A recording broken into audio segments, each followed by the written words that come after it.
ആമേൻ. ആമേൻ.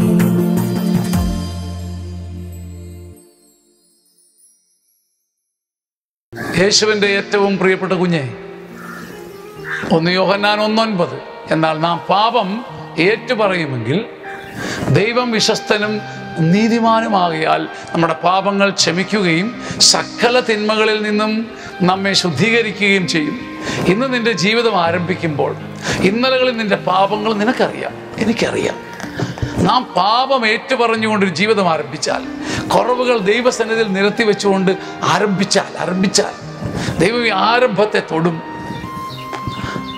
നമ്മുടെ സകല പാപങ്ങൾ ക്ഷമിക്കുമെന്ന് മാത്രമല്ല, സകല തിന്മകളിൽ നിന്നൊരു ശുദ്ധീകരണം ദൈവം സൗജന്യമായി നൽകും. നീ പാപം ഏറ്റുപറയുകയാണ്. പാപത്തെ പരാജയപ്പെടുത്താനും സന്തോഷിക്കുവാനുമുള്ള ഏറ്റവും വലിയ വഴി പാപത്തെ പൂഴ്ത്തി വയ്ക്കരുത്, പാപത്തെ താഴ്ത്തി വയ്ക്കരുത്. പാപം ഏറ്റുപറയുമ്പോൾ ദൈവത്തിൽ നിന്ന് 2 ഫലങ്ങൾ നിന്നെ ചൂടി വരും, തേടി വരും. അതിനാൽ നീ സന്തോഷിക്കുവിൻ. ദൈവ തിരുമുമ്പിൽ നിന്റെ കുറവുകൾ ഏറ്റുപറയുവിൻ. ദൈവം പാപം ക്ഷമിക്കും, നിന്നെ ശുദ്ധീകരിക്കും. 2നും നിനക്കിടയാവട്ടെ. ആമേൻ.